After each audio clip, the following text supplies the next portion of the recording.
Chair recognizes the gentleman from Georgia, Mr. Johnson.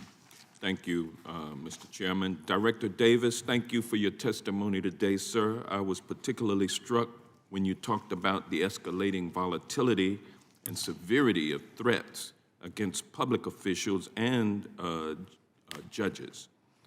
We need to ensure that judges and court personnel are kept safe, and your officers are crucial in that effort, and I'll fight for a budget that gives you sufficient funding so that you can do this very important work. But I would be remiss if I were not to highlight the threat to your funding that exists from this MAGA House Republican Congress, or House of Representatives, actually, who proposed in their drastic budget a cut of 22%. That would be the effect of funding U.S. Marshal Service operations at 2022 levels. This is what they proposed in the fiscal year 2024 budget. How would a rollback or a defunding of your budget affect your operations in terms of protecting judges, apprehending fugitives, protecting courthouses, and all of the other responsibilities that your department has? Thank you for the question. I will point to the President's 24 budget that outlines what we have identified is what's needed to be able to maintain the security posture that we talked about, to respond to this evolving threat. And so you actually needed more money.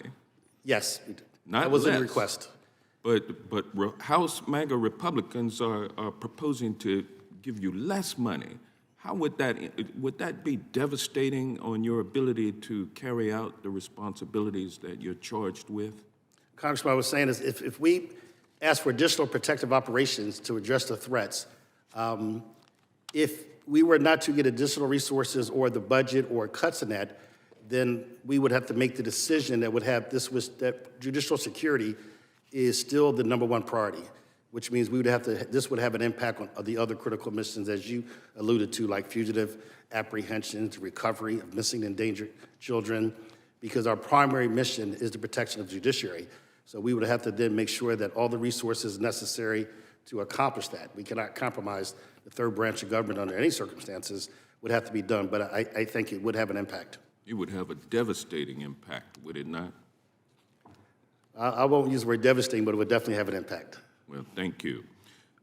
Sir, in 2022, DOJ updated its use of force policy to generally limit the use of no-knock search warrants to only those situations where an agent has reasonable grounds to believe that knocking and announcing the agent's presence would create an imminent threat of physical violence to the agent and/or another person. Has that new policy resulted in a decrease in search warrant applications for no-knock warrants, no-knock search warrants? Thank you, Congressman. I would say for the Marshal Service, based on our primary mission for fugitives, that we embrace greatly the idea that the very loud announcement, we make it very clear why we're there and who we're after. So I can't think of a time, and my staff can't think of the last few years in which we've ever used no knock. And so this has not had the policy, which we comply with, does not have any impact, negative impact on our ability to operate. All right, thank you. And insofar as the use of body cam videos by your deputy marshals on their arrests and executions of search warrants, are 100% of your deputies equipped with body cam video technology? Thank you, Congressman. Not yet. We are moving forward with that right now. I want to say we have some over 1,700 deputies that are equipped.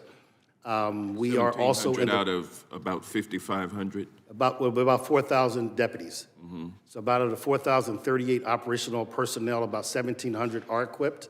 But we have identified, once again, I'm going to point back to the President's FY24, there would be sufficient resources to get to that 100%. So we're moving forward. As you mentioned, it is a priority of the Attorney General and the Deputy Attorney General. So we are definitely on target with the goals set by the department. And I think the team is doing very well, but we definitely need to move forward and look at equipping the remaining deputies. Thank you. I yield back.